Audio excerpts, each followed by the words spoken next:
Welcome back to the channel, dear friends. It's a joy and an honor to walk this journey with you once again. Whether this is your first time here or you've joined us many times before, you are welcome.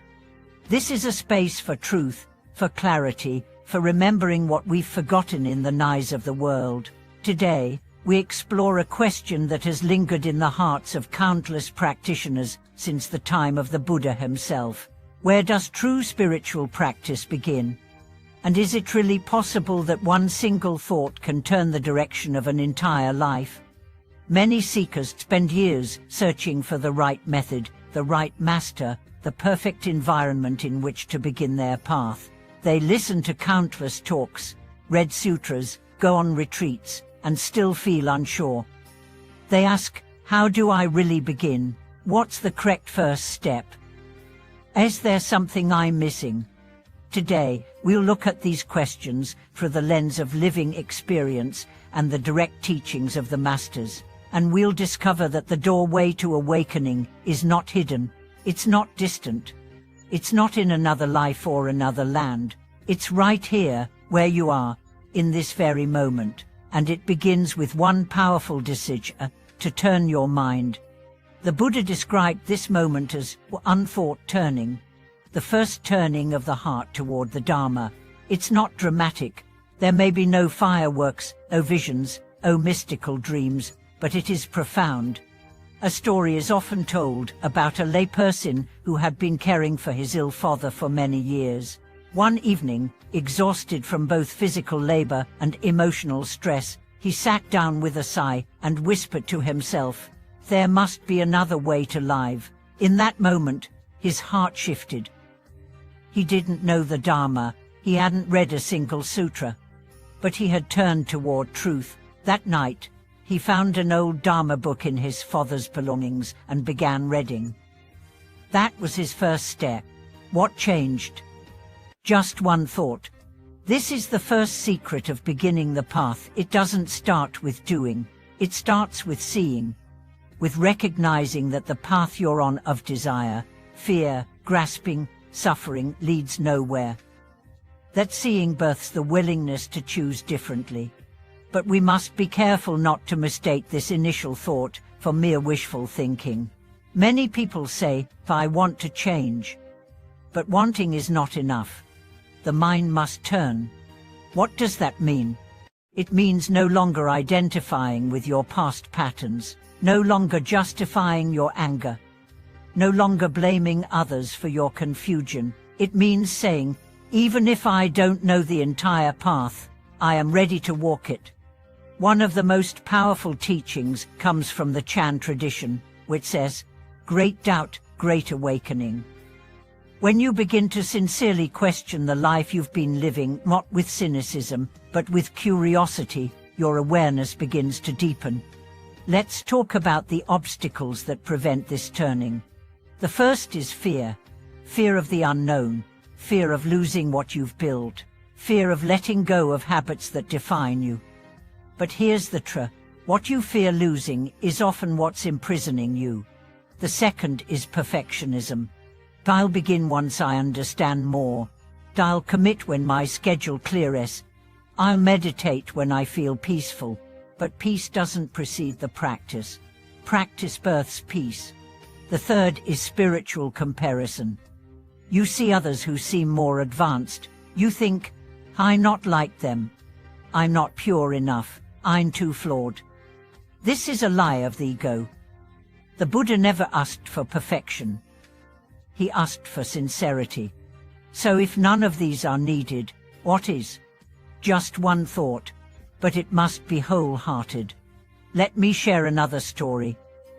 A woman in her 60s had spent most of her life chasing success, a respected professional. She had wealth, influence, and social status. But internally, she was empty. At a charity event, she met a monk who said nothing profound, only, "True happiness cannot be found in what changes." That line stayed with her.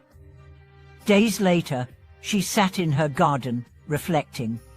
She felt the flowers blooming, the breeze moving, the sun warming her skin, and suddenly, she realized, I've been living in constant motion, missing the stillness.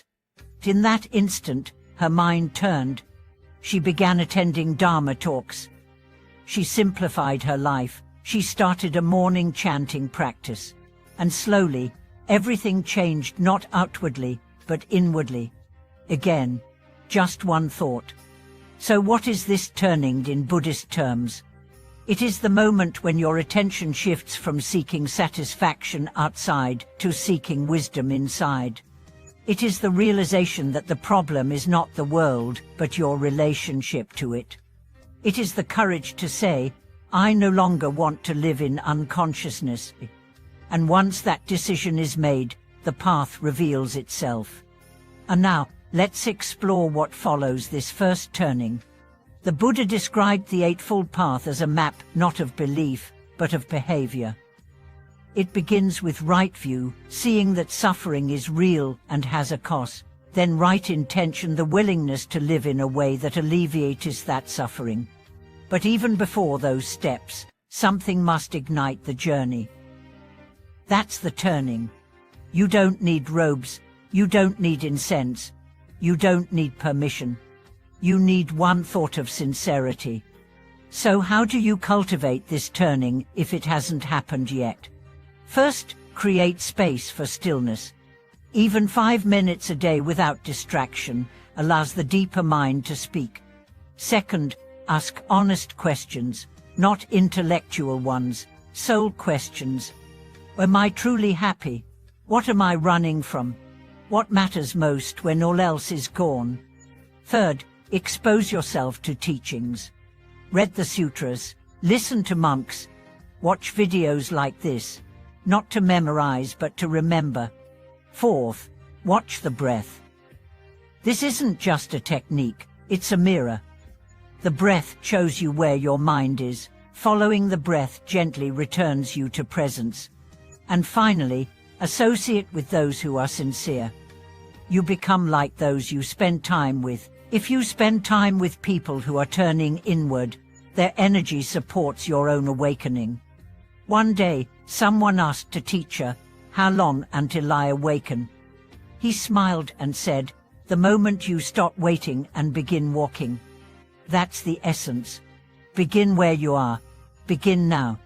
Even if your mind is full of chaos, even if your heart is broken, even if your habits feel stronger than your will, one thought can change your trajectory. Not magically, but meaningfully, because it opens the door.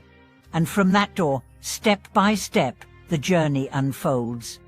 Thank you for watching this video. If this touched your heart, if you've experienced a turning moment, please share it in the comments. Your story may help someone else find their first step. Please like, subscribe, and share with others who feel lost, who feel overwhelmed, who are waiting for the right time. Let them know the right time is now. The path begins here.